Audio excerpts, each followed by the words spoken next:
tell you about a meeting I was at a long time ago. I was probably 32, 33.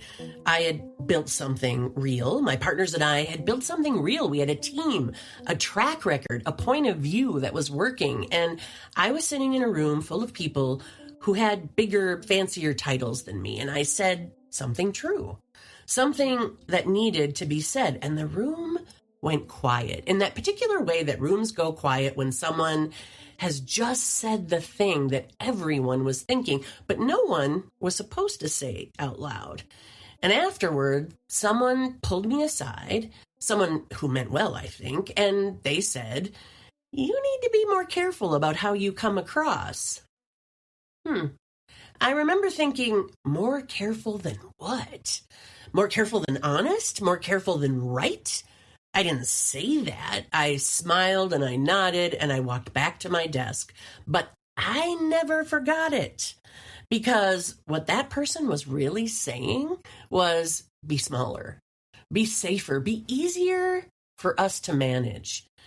And I've spent the last 25 years watching that same moment happen to brilliant people over and over again. The woman who gets told she's too intense, the guy who gets told he needs to read the room, the person who asks the question everyone else is afraid to ask and gets quietly punished for it. We call it professionalism. We call it culture fit. We call it leadership or executive presence. But what it really is most of the time, well, it's asking people to conform. It's conformity. And conformity is the enemy of everything worth building. Don't tell me what to do. Oh, yeah! My name is Nancy Lyons, and I'm an entrepreneur, a speaker, an author, and someone who has spent a career building things by refusing to follow the rules that didn't make sense. I co-founded 2 digital consultancies. I've spoken at the White House. I've been called a most admired CEO and a pain in the ass. Sometimes I've been called those 2 things in the same week, and I've come to believe something that I think a lot of you already know but haven't had language for yet. The problem is not you. The problem is not us. The problem is the design. The systems we work in, the cultures we inherit, the rules we follow, without even remembering or knowing who wrote them, they were not designed for you to thrive. They were designed for you to comply.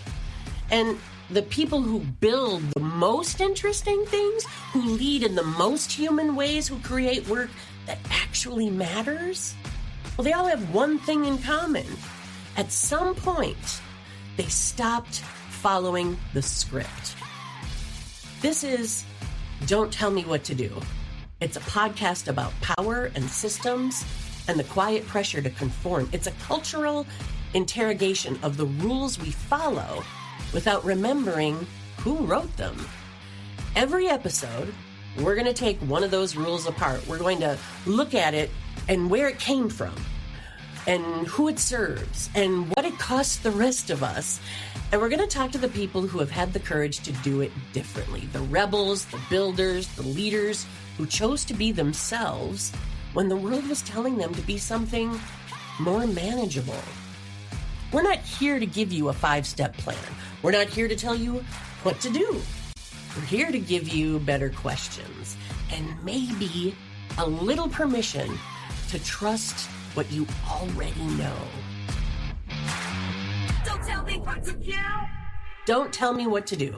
New episodes dropping soon. Subscribe right now wherever you get your podcasts so you don't miss that first one, because conformity, well, it never built anything worth keeping. I'm breaking all your rules.